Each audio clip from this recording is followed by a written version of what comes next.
ఈరోజు ప్రవీణ్ పగడాల గారి మరణం వెనుకున్నటువంటి ఆ ఆంతర్యం ఏందో తెలుసుకోవడం కోసం మేము ఇక్కడికి రావడం జరిగింది. నేను మా బహుజన్ సమాజ్ పార్టీ నాయకులతో కలిసి ప్రవీణ్ పగడాల గారి మృతదేహాన్ని కూడా సందర్శించడం జరిగింది. ప్రవీణ్ పగడాల గారి మృతదేహం అంటే ఆయన ముఖం పైన చాలా స్పష్టంగా బాగా ఏదో ఒక మంచి మారణాయుధంతో కొట్టినట్టుగా ఇక్కడ ఒక బలమైనటువంటి గాయం అయితే కనిపిస్తూ ఉంది. దాని అయితే చాలా స్పష్టంగా కనిపిస్తూ ఉంది తప్ప అక్కడ తప్ప ఆయన బాడీ పైన శరీరం పైన ఎక్కడ కూడా ఎలాంటి గాయాలు చిన్న చిన్న గాయాలు తప్ప ఎలాంటి గాయం లేదు. ఒక్క తలపైన మాత్రమే ఒక బలమైనటువంటి ముఖం పైన గాయం కనిపిస్తూ ఉంది. ఈ నేపథ్యంలోనే ప్రవీణ్ పగడాల గారి మరణం చాలా అనుమానాస్పదంగా ఉంది అని చెప్పి మాత్రం ఈ సందర్భంగానే తెలియజేస్తా ఉన్నా. ఎందుకంటే ప్రవీణ్ పగడాల గారి నేపథ్యం ఈ రాష్ట్రంలో ఈ దేశంలో ఉన్నటువంటి క్రైస్తవ సోదరులను ఏకం చేసే నేపథ్యంలో ఈ రాష్ట్రంలో ఈ దేశంలో ఉన్నటువంటి క్రైస్తవ సోదరుల యొక్క అభివృద్ధి కోసం ఆయన పనిచేసినటువంటి మహనీయుడు మన ప్రవీణ్ పగడాల గారు. ఈ ప్రవీణ్ పగడాల గారి మరణం ఖచ్చితంగా ఒక మత శక్తులు వెనకుండి నడిపించి ఆయన చేసినట్టుగానే చాలా స్పష్టంగా కనిపిస్తా ఉంది. చూడండి, ఈ రోజు ఈ రాష్ట్రంలో ఈ ప్రాంతంలో ఏం జరుగుతా ఉందంటే 2 రోజుల క్రితమే రాధా మనోహర్ దాస్ అనే ఒక వ్యక్తి ఈ యొక్క రాజమండ్రి ఇక్కడికి ధవళేశ్వరం కాడికి రావడం జరిగింది.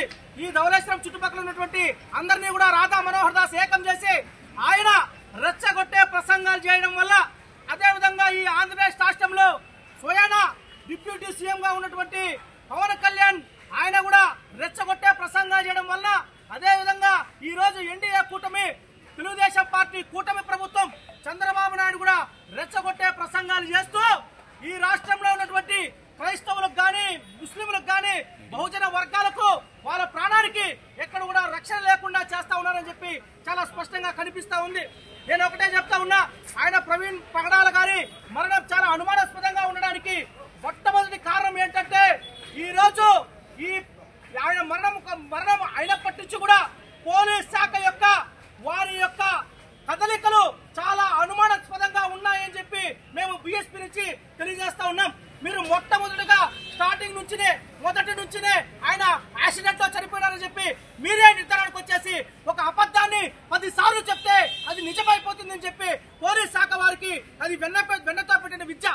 అదే విధంగా ఈ రోజు ప్రవీణ్ పగడాల గారి మరణం కూడా మీరు యాక్సిడెంట్ అని పదే చెప్పి దానిని మీరు నిజం చేయాలనుకుంటా ఉన్నారు. కానీ నేను ఈ పోలీస్ శాఖను అడుగుతా ఉన్నా, మీకు నిజంగానే చిత్తశుద్ధి ఉంటే ఈ మరణం పట్ల నిజాలు మీరు బయట పెట్టాలని చెప్పి మీకు మనస్సులో ఉంటే దాన్ని హత్య కోణంలో మీరు దర్యాప్తు చేయడం లేదని చెప్పి ఈ పోలీస్ శాఖ నేను నిలదీస్తా ఉన్నాను, అడుగుతా ఉన్నాను.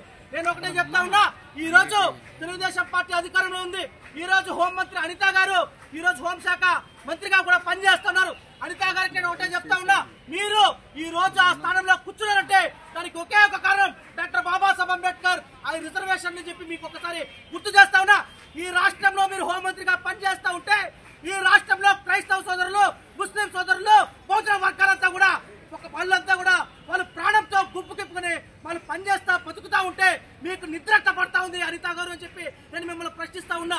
ఈ రిజర్వేషన్ లో అంబేద్కర్ దయ వల్ల నువ్వు ఈ రోజు హోంమంత్రిగా కూర్చొని మీ వర్గాలకంతా కూడా అన్యాయం జరుగుతా ఉంటే నువ్వు నిమ్మకు నీరెత్తినట్టు కూర్చో ఉన్నావు. నేను ఒకటే చెప్తా ఉన్నా, బహుజన్ సమాజ్ పార్టీ తరఫున ఈ రోజు ఆయన్ను ఖననం చేస్తే ఈ యొక్క సమస్య ఇంతటితో అయిపోతుందని చెప్పి మీరు అనుకుంటే మాత్రం చాలా తప్పు. కూటమి ప్రభుత్వానికి హెచ్చరిక జారీ చేస్తా ఉన్నాం. ఖచ్చితంగా ఈ మరణం పట్ల సమగ్ర విచారణ జరపకపోతే బహుజన్ సమాజ్ పార్టీతో పాటు ఇక్కడ ఉన్నటువంటి వేలాది మందితో అందరినీ కూడా కలుపుకొని పెద్ద ఎత్తున నిరసన కార్యక్రమాలతో పాటు మేము ఖచ్చితంగా ఉద్యమిస్తామని చెప్పి సందర్భంగా తెలియజేస్తా ఉన్నా. నేను ఒకటే హెచ్చరిక జారీ చేస్తా ఉన్నా టీడీపీ కూటమి ప్రభుత్వానికి, ఈ రాష్ట్రంలో మీ ప్రాణాలు ఉన్నట్టే, మీ అగ్రకులాల ప్రాణాలు ఉన్నట్టే, మీ మానాలు ఉన్నట్టే మేము కూడా బ్రతుకుతా ఉన్నాం. బాబాసాహెబ్ అంబేద్కర్ దయ వల్ల మాకు కూడా సమాన హక్కులు ఉన్నాయి. మీరు ఈ రోజు అధికారం ఉందని చెప్పి మీ ఇష్టానుసారం చేస్తా ఉన్నారేమో కానీ అధికారం శాశ్వతం కాదు.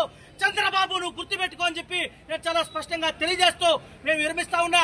ఒకటే మాట చెప్తా ఉన్నా, ప్రవీణ్ పగడాల గారి మరణం పట్ల ఖచ్చితంగా సమగ్ర విచారణ జరపాల్సిందే. హత్య కోణంలో సమగ్ర విచారణ జరపాలని డిమాండ్ చేస్తా ఉన్నాం.